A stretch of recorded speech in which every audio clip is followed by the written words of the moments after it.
Hello, everybody, and welcome back to Reaper Pro Tips, the Tuesday edition, with me, your host, Ann, and Disembodied Hands, 99.99999% Quindy, with a little chance of Justin and John. If we were rolling a D100, like, John would be a 99 to 100, and Justin would be 100.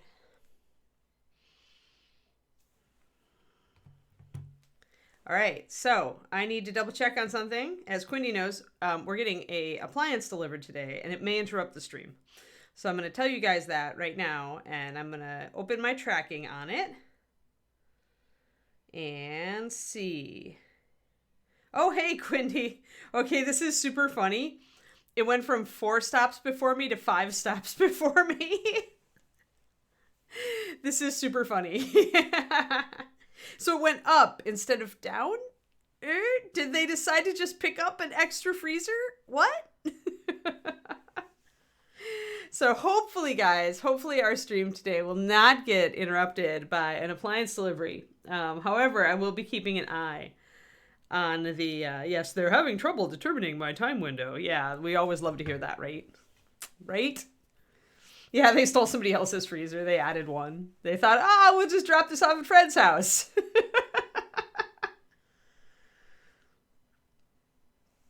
I don't know how long our window is supposed to be, anywhere from 10 a.m. to 2 p.m. So I was hoping it would be on the later side rather than on the earlier side. So, all right, we're going to do some green stuff today. Woo! Yay! Woo! And, since I'm doing green stuff, I should just ask myself, am I just going to... Oh, I don't want to use that base. That's a privateer press base. That's just no good.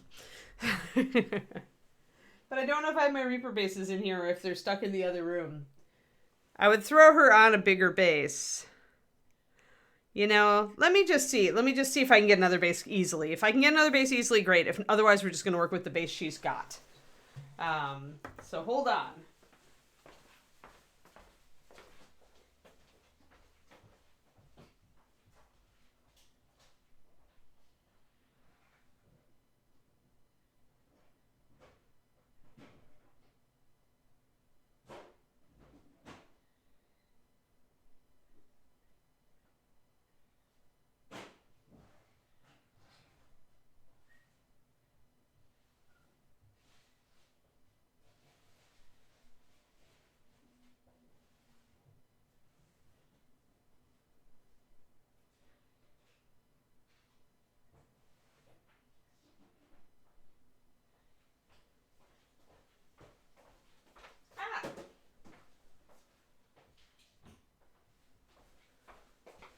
I am fairly organized, and I do keep all my basing stuff in the same place.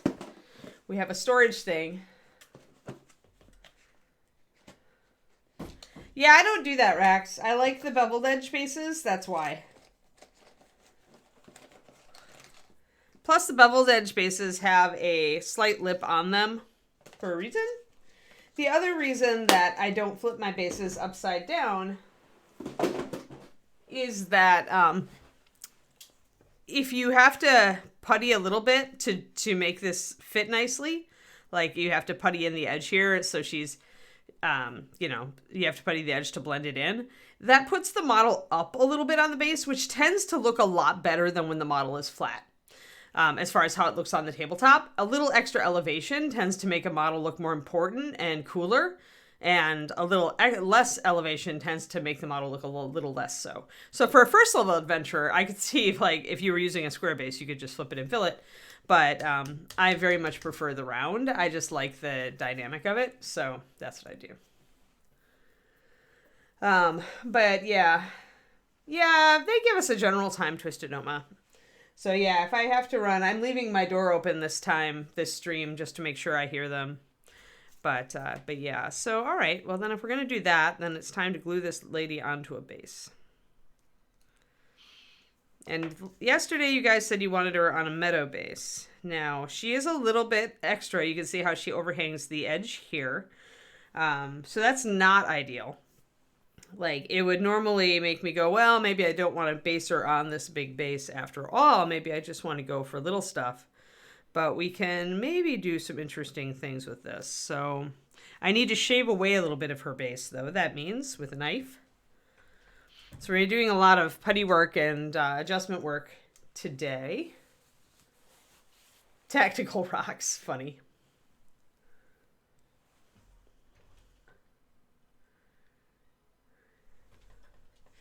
Yeah, so we're gonna get that out, and we're gonna get our flush cutters out, because the flush cutters will just make it a little easier. We could clip off the entire base around the feet, but I don't really want to do that. I'm not thrilled with that idea. I need a couple of tools just to keep, need my big squishy tool, my flat tool. There we go. All right, I think those are good tools to start with. Probably need tiny spoon.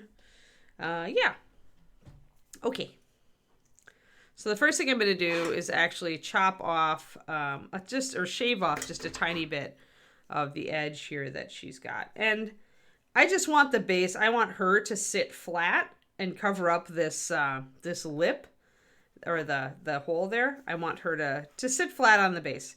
I'm probably going to sculpt a little bit of rock overhanging this just because it's going to make this thing that she's standing on look a little cooler. So I'll probably make her up on kind of stony ground with a little bit of a dip in the front. And I'll try to place her further back on the base as well. That's why these the slots are off center, is that it usually looks better if there's more space in front of the model on the base than behind the model on the base.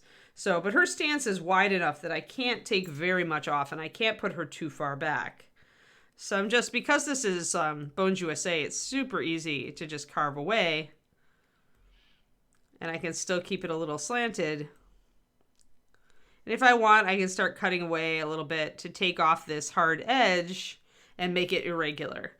Which, if I'm going to start doing like kind of rock shapes here, this would help me kind of pre-prep for that by breaking up the regular look of the base that she has right now.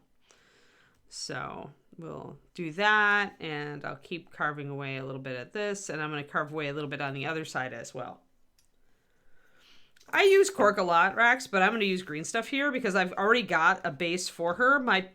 It depends on what your goal is. My goal today is not to bulk out a huge base under her. My goal is actually to go very, very understated because people want a meadow base. So the challenge there, where most of the ground needs to stay flat, but it can't be artificially flat like this. It won't look right. So we're going to use green stuff to create irregular masses and flat holes where we can put longer grass to get that meadow look. But you don't want to just leave it flat like this if you want. I mean, if you're doing a gaming base for armies, yeah, sure. Just leave it flat. Throw some stones, some rocks and gravel on it. Sand and gravel. And that'll irregular it up enough. But if you can essentially sculpt it, for today, if I'm going for meadow, I want it flat, but I don't want it artificially flat. So it's going to be green stuff. Uh-oh, I nicked her paw. See, this is the problem with doing this, is we nicked the side of her paw, so we're going to have to touch that up. Luckily, it's a pretty easy color to match. So I'm going to carve away a little bit here. And like I said, I'm going to make it irregular. This is my chance to kind of impinge on the edge.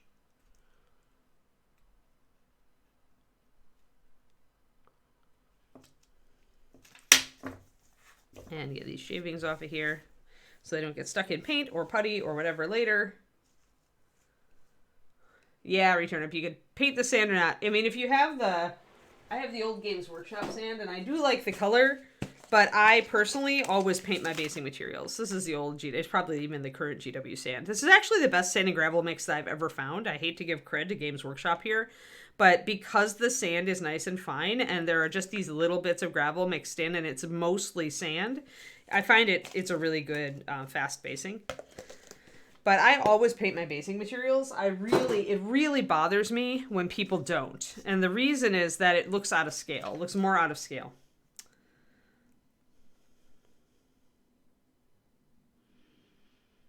I don't actually super glue small pebbles. I just put it all together in an organic mix like that.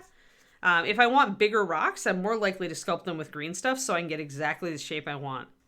But that's just me. And I'm not going for like super fast bases. I'm looking for like an artistic base that I like the look of. So let's see. We need a little bit more taken off the bottom there. We're almost there though. Didn't have to take too much off to get her to fit. But yeah, I always paint my basing. Basing materials to me always look so artificial if I don't paint them. I'm again going to take kind of divots off the edge around here now, because I know I'm not going to do... because the Bones USA material is so easy to work with, like there's no reason not to do this. If you want a more regular shape, there's no reason not to take a knife and go... Yeah, I mostly glue stuff in place, but it's sand and gravel mostly. Like if I do fast bases, it depends on if I'm doing competition basing or if I'm doing like just an army or just a model for Reaper. Like honestly, if I'm just doing like a Reaper display model, I'm going to do it very simply usually, unless I'm doing a base on this show. But for gaming models especially, I find it's just much more effective. We don't do a lot of elaborate. I'm looking back at what I've done recently on the show, and we don't do a lot of elaborate basing recently. The last one I did was the Harefolk, where I did the slab of rock with the glowing rune circle for her. I usually only do an elaborate base on a model that I really like.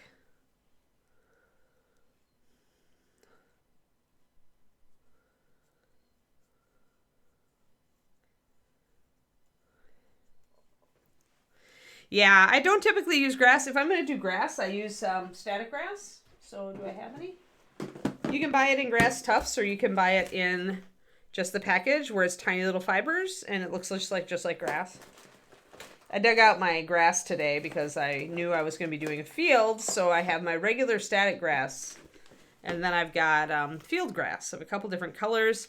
Honestly, the best field grass thing, though, is if you get one of those one of those paintbrushes with kind of blonde bristles, like the big ones, and just chop off the bristles, because they're a little... The problem with the field grass that they sell as field grass is that it's not really stiff enough. It's very fine. It's hard to work with.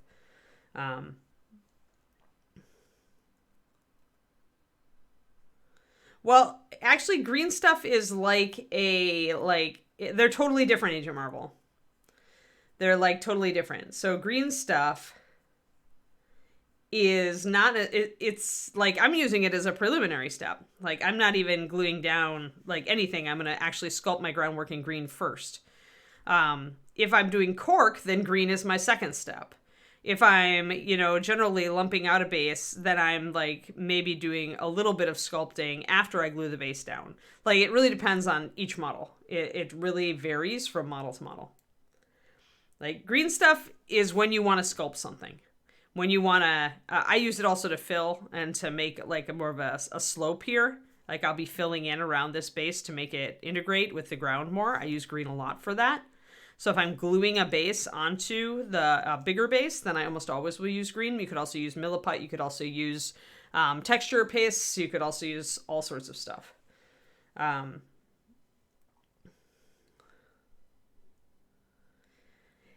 Yeah, Paladin, I've got like 5 or 6 different colors of static grass, and one of them is very dark, and I tend to use that, and then just dry brush the top of the grass strands in different colors to bring it out. Because that way the bottom always looks like a shadow, and you can color the rest of the grass however you want it. So that can be a good tip too. You don't have to buy like...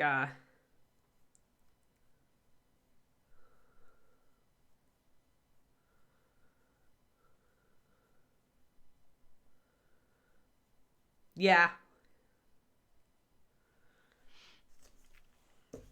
So yeah, sorry, I'm losing track of a lot of the discussion because I'm trying to like both work and chat. So one thing I do want to do is make the front of her base a little bit more irregular on a big scale. So if she's standing on a little rise here, then I want to maybe not have it be totally oval. So what I'm going to do is cut a chip out of it, and I'm not going to do it like right in the middle. I'm going to make it a little off center.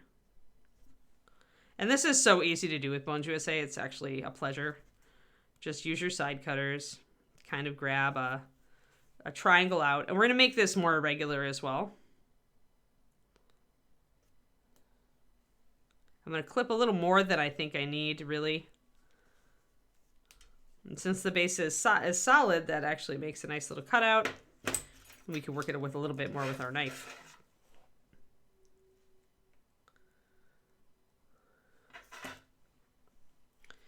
If you're talking about the sculptors and nice people, yes, the sculptors are all nice people.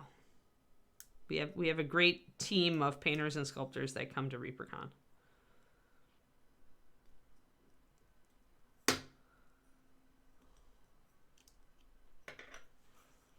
Especially the people who've been there, like, you know, with Reaper doing this stuff forever. And yeah, they do know a lot of you by sight just from past ReaperCons. So I don't want too much regularity. So I am going to kind of like try to chunk this up a little bit. And I don't want both sides to look the same. So this is just purely to make things look a little more interesting. And if I think my triangle is a little bit too regular, I can take a little bit more of the space off. I really like the Bones USA bases because they are solid material. So because of that you're not trying to clip something that's hollow, which is just annoying. We could still do it if it was, but taking off our debris here. You could keep those little chunks to use, or you could just, you know, toss them and be like, you know, I'm just going to sculpt. So, I don't know that I even have a number blade. These are just the scalpel blades. What this is a knife that Reaper used for mold cutting. Oh, I lost you. Joe DK. So Joe, this is the type of blade that Reaper uses for mold cutting. So when I worked at the company for 17 years, and now I'm working remotely. But while I was working with the company, when I was doing miniatures and I needed a replacement blade, it was the easiest thing to just go to mold making and grab one of their ones, because they use them only when they're super, super sharp, and then they put them aside. So it's still plenty sharp for miniatures, so I would essentially just grab their blades. So I don't know what kind of a blade this is, but it is the Reaper mold making blade. I got really kind of like happy like with this scalpel shape, and so I've used it ever since I started at Reaper. I don't really like the straight blades as much. Yeah, it's getting rude into it. It's getting... Sorry, I'm getting behind here. I don't want to pin the feet. I had decided, Returnip, that I was not going to, because this base was just, I didn't want to go overboard with this base. I really didn't. And so I didn't want to have to excavate these feet and like slice them off at the bottom and do all that. Like that's just, I just didn't want to do that with this model. So instead, I'm just working off of this base. I didn't catch your question. Sorry. The chat is flying by. If we could slow chat just a little bit so I could keep up, that would be lovely. Or I can go back up. Well, there you go. 25. 25 is the number right down here.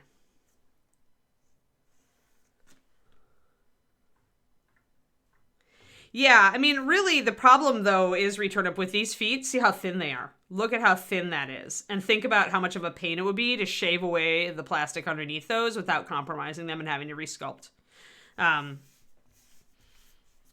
Because I'm not doing anything traditional, like, totally crazy. Like, if this was my gaming figure and I wanted to make her super special and I wanted to put her on, like, you know, something else, yeah, I could do that, but I'd have to be super duper careful. Super duper, because those feet are so thin.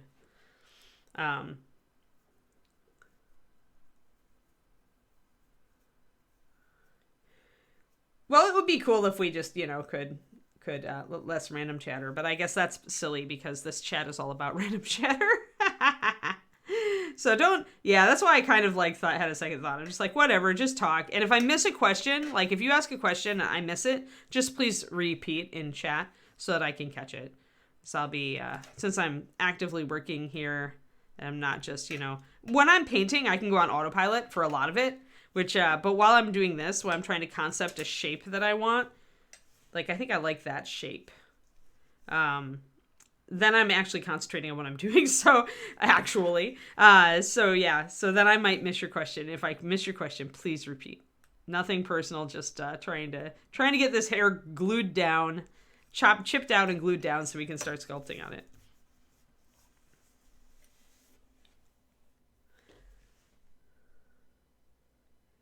Yeah, that's what I do too, return them, but I hate doing it because it's a pain in the butt, takes forever. Like, I would have to have a really cool concept to do that to this model. it's much, much easier for me to create a cool base just keeping most of hers intact and gluing her down and sculpting other features. By the time I'm done, you won't even really be able to tell she was on her own integral base.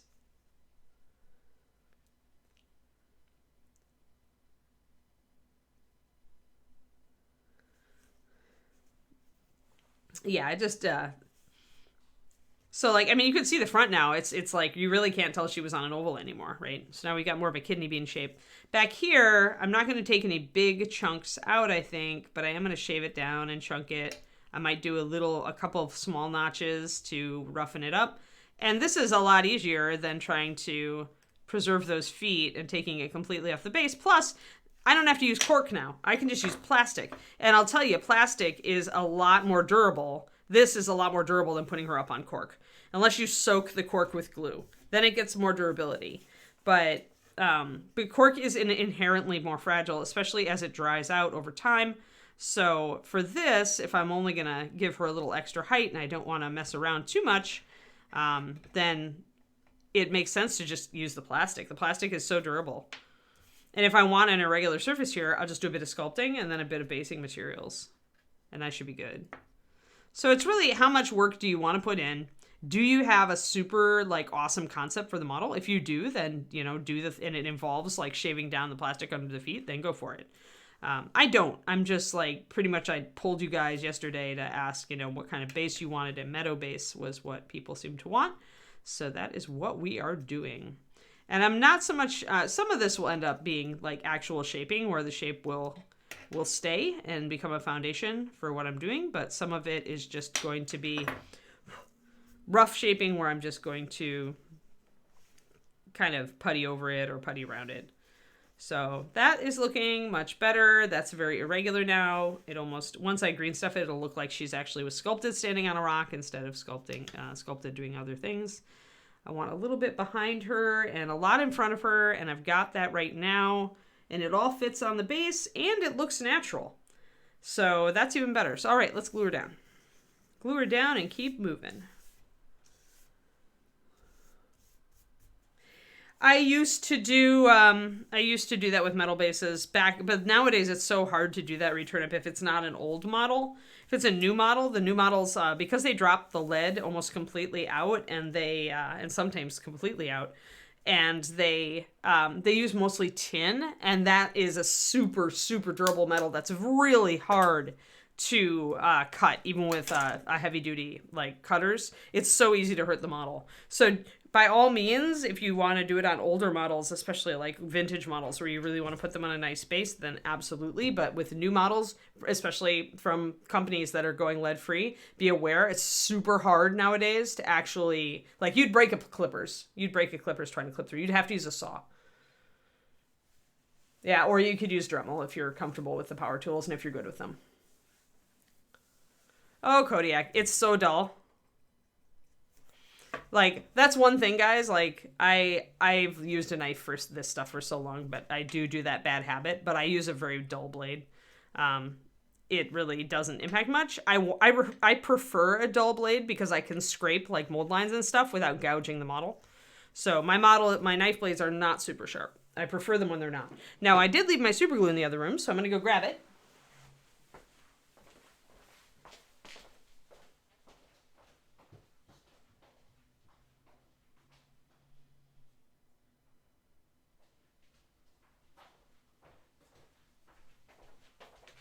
And since I got to get up and take a little break there, I'm going to check on my delivery for my appliance to see if they've upgraded us to 6 numbers in front of us. Uh-oh, I missed a call. Let's see if it's anywhere around here. Maybe. Might be the delivery person. Yeah, I think my delivery person might have just called. So let me just listen to that real quick.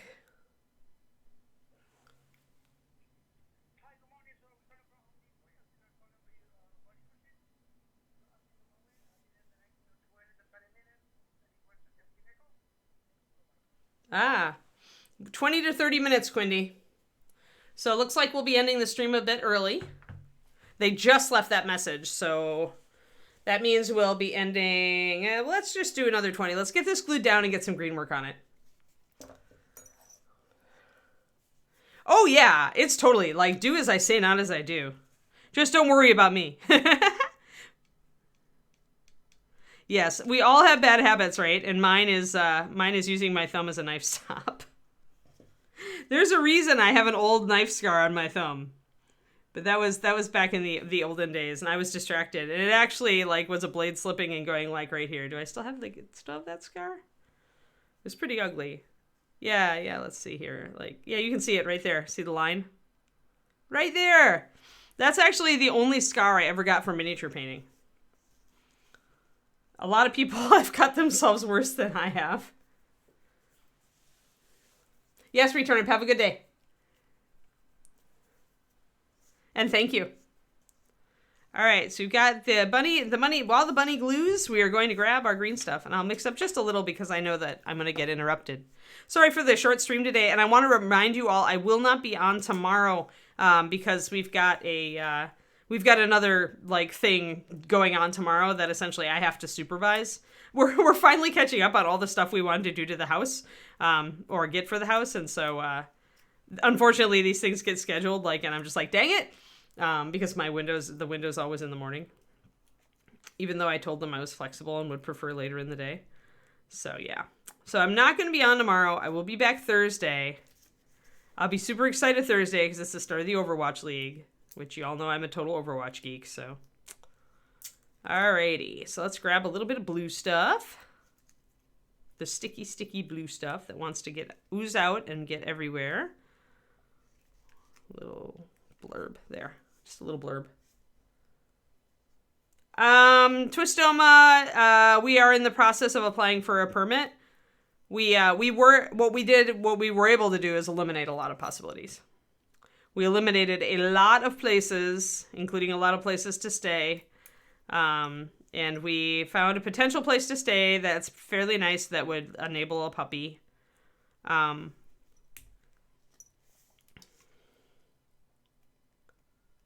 So we are currently taking I dropped an email. Essentially, I was communicating via email and phone all of yesterday to try to set up a permit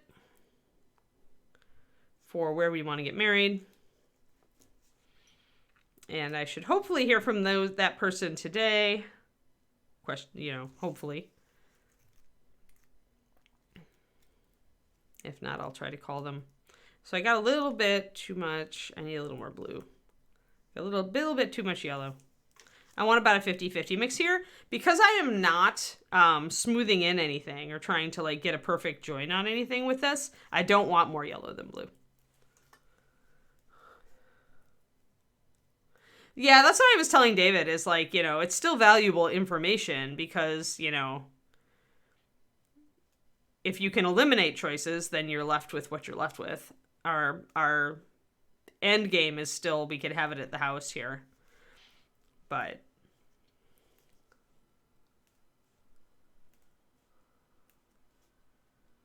it's that means Taslanch is very, very conscientious of your safety and well-being. David has horrible knife habits too, so maybe we're just doomed.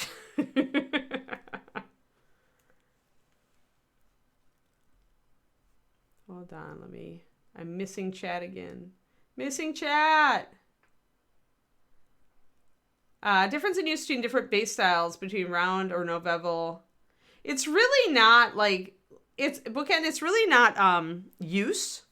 Although some games definitely you might have more luck with a square base, but in that case I just tend to mark what's the front of the base. Square bases are good for games where you need to have a front and the back to the figure. But even if you don't have that, you can always just make marks around the quadrants of your base to show front and back if you use a round one.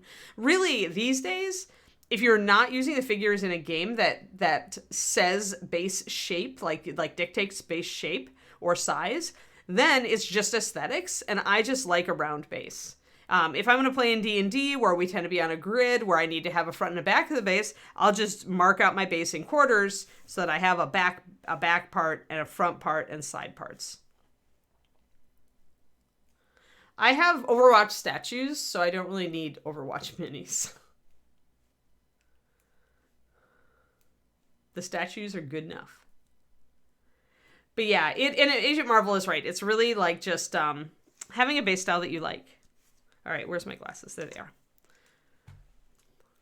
Good deal. I just need to keep an eye.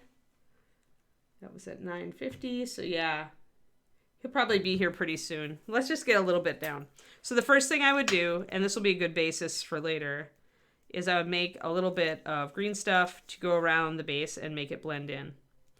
So I would get a little snake going, just like you used to make clay snakes and worms when you were a kid. And bring it in, and I'm going to make it kind of blend in with the ground. So I'm going to take a sculpting tool. I'm going to dip it in the water. I need water on it. See that big bubble of water? Maybe not quite that much. Be careful, because if you get a lot, it'll go underneath the green stuff. It'll get between the green and the base, and then the green won't stick. So I'm just pressing this in, and I've got water on the back of the base too, so I can continue. Once I've got water, you can see the water on the green stuff. I make sure to keep that water on there for as much as I can, because that is, if the water is there, then my tool is not sticking to the base stuff. So I'm bringing it up the side here of this rock, and some places I'm going to press it down more. This is just like a regular old, clay sculpting tool. They're old dentist tools, but you can get a metal set anywhere. And you just want to keep enough water on it that it works. Once you've got it stuck down, then you don't have to worry about the water on the top. So unless you get it down here on the base where you're trying to smooth this green stuff down onto. So just watch it and don't get a lot of green on the base here. So I'm varying it. I'm letting it come up in a slope more on this side, and I'm bringing it down more on this side. You can see the variant, and that's going to make it look more natural, right? Because that's what rocks do in reality, where you've got soil building up the side of the ground. And with these wedge-shaped tools, you can just make little cuts and irregularities, and it ends up looking really natural, really like fragmenting rock. But here I'm less concerned with sculpting a shape, like an actual defined rock. I'm more concerned with the actual shape of the ground that I'm working with. So I'm going to pull this out as much as I can. And essentially, any irregularity that I can keep here is going to be something that breaks up the flatness of the base. And it doesn't take very much. And I'll be doing more. I'll be definitely loading more into here next time we stream this model. And I'll be making like lumps and more rocky territory and leaving spaces in between for the grass to adhere to. I'm not a Hexbase fan. I don't like the look of them. Maybe for Cyber Minis, like for Infinity or for like stuff like that.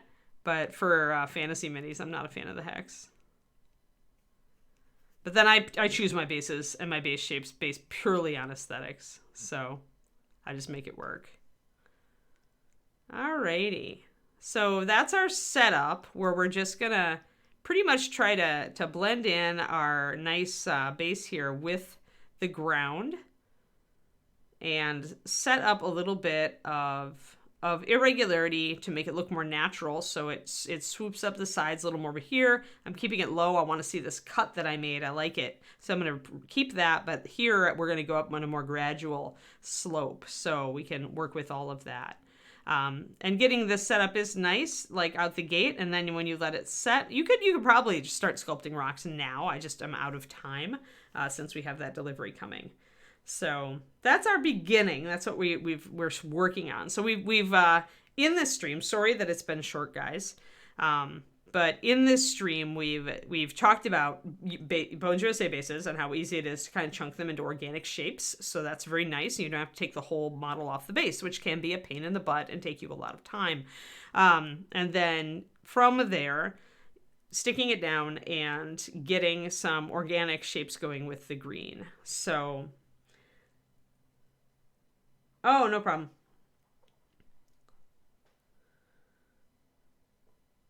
Yeah, the inserts are also a nice thing. I like inserts for fast. Yeah, it would, actually. Yeah, I'm sorry about that, guys. Like I was hoping we would be like way after this, but since he called to let me know they were 20 minutes out and that was almost 20 minutes ago, I'm going to wrap it just to make sure I can, be there to promptly answer the door so they don't take our freezer away. So yeah, tomorrow not having a stream. Sorry all. And then I'll be back on Thursday. All excited and bouncy and ready, and we'll be working on Catfolk Paladin. Catfolk Paladin on Thursday, guys. Yay, kitty. Kitty, kitty. So that's super awesome. Yeah, thank you, everybody. And we will return then on Thursday. And I'm sorry again for the brevity of the stream. And does Crow's Nest? Yes, Crow's Nest is on. So go and see Michael. Sorry to deny you your full show. Have a good one, everybody. And I'll see you on Thursday morning.